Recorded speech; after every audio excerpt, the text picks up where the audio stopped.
костер из высшего можжевельника. Там одна веточка с хвоей сосновой. Сейчас. Вот мы сюда вот приехали, в такое местечко, распилив эту штуку.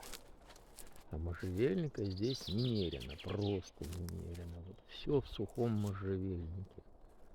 То есть это просто сплошной можжевельник вокруг. Вот.